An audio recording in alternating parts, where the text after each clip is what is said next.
Now, I know some of you are probably looking at this video right here and saying, Torian, why did you do a triple P on Layshia Clarendon and she just got picked up by the Minnesota Lynx?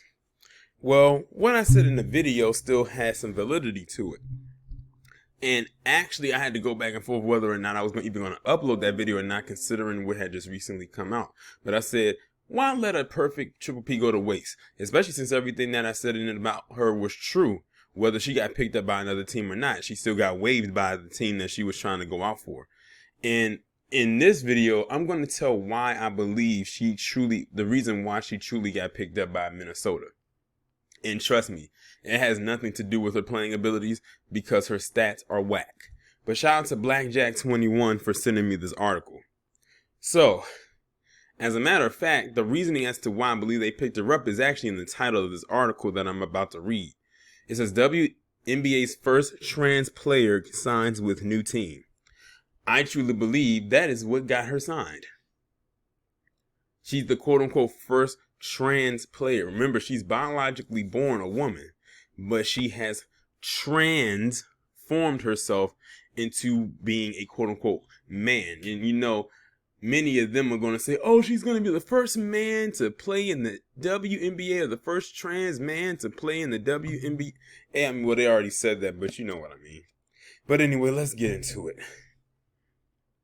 Layshia Clarendon, former shooting guard for the New York Liberty, is returning to the league with the Minnesota Lynx as the league's first openly trans and non-binary player, Star Tribune reported. And by the way, I actually just found out that her and her wife have a child or kids, and it was another article that I saw that was saying how she's raising them in a non-binary,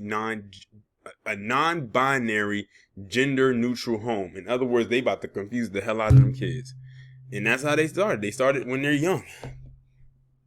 It was announced on Wednesday that Lynx agreed to sign the 30-year-old free agent to replace Aerial Powers, ESPN reported. Clarendon entered the WNBA in 2013 as the ninth pick in the first round, having played at the University of California and winning 2 gold medals in the USA Women's U19. An all-star in 2017, Clarendon has career averages over 7.3 points and 3 assists. Last season, they played 19 of the Liberty's 20 games and averaged a career high of 11.5 points and 3.9 assists, ESPN reported. Clarendon is also a vocal advocate for the Academy and the first vice president of the WNBPA, as well as a leader on the league's Social Justice Council. My expectations for the WNBA are basically just not to forget trans people exist, Christine Salick, a beat writer for the New York Liberty fan news site News Net Republic, said after Clarendon was waived by the New York Liberty last week. I'm worried about being forgotten as a fan if there's no representation for me in this crucial way. Let me tell y'all something. Her getting waived by the Liberty has nothing to do with her lifestyle. It's because her stats were weak. And see, this is what pisses me off, especially about the Academy.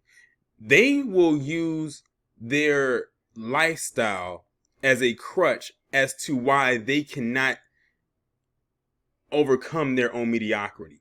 In other words, she had mediocre stats and is going to have people who are advocates for that community, maybe even herself, use her being quote-unquote trans as a reason as to why she didn't get picked up. Thus, they throw this label onto the organization when it's not even the organization's fault. Because the WNBA is filled with many women who are in Hall L, who have way better stats than she does.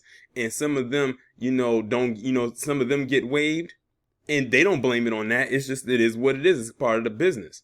But they're going to try to use her being quote-unquote trans as a reason as to why she got waived by the New York Liberty, when that definitely wasn't the case. But they'll use their lifestyle as a crutch to try to bury their own mediocrity, and that's just not going to fly. So they can miss me with that. Clarendon is eligible to play for the Lynx as early as a May 30th home game against the Connecticut Sun. By the way, I am recording this on May 30th.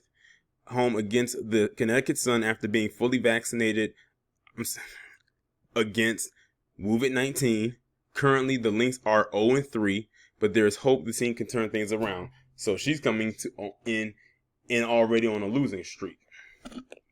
But they want to blame it on her being waived, on her being quote unquote trans. And let me tell you, that's why I truly believe she got picked up. Because she's quote unquote making history. Not because her stats are good, but because she's making quote unquote history as the first trans person to play in the WNBA. And like I said, I still feel nothing for Layshia Clarendon after she got waived because of the comments she made about black men. Talking about it's black men's fault why the WNBA is not where it needs to be. No. It's a lot of factors, but it's not just black men fault for the reason why the WNBA is where it's at. It's a lot of, and I do mean a lot of factors, but because we are an easy target by everybody, that was a easy go-to for her to a statement to make. And guess what, Layshia? Based on these stats right now for the team that you're currently on, where y'all are 0-3, and mind you, the WNBA has a short season. Like their season, they in a regular season, if it wasn't waived, they would only run from late May to like early August. Like they're literally it's a summer thing, and they don't even have that many games throughout the week. Because I know when they were playing at the arena that I work at, they only had maybe 2 home games a week. 2 home games a week, maybe if that. But 2 probably at the most, maybe no more than 3. So you do the math. But yeah, I personally believe that this is a pity thing that they're doing with her, not because she's actually good. And that's just my take on it. But y'all let me know what y'all think about this down in the comments, and I'll talk to you in the next one.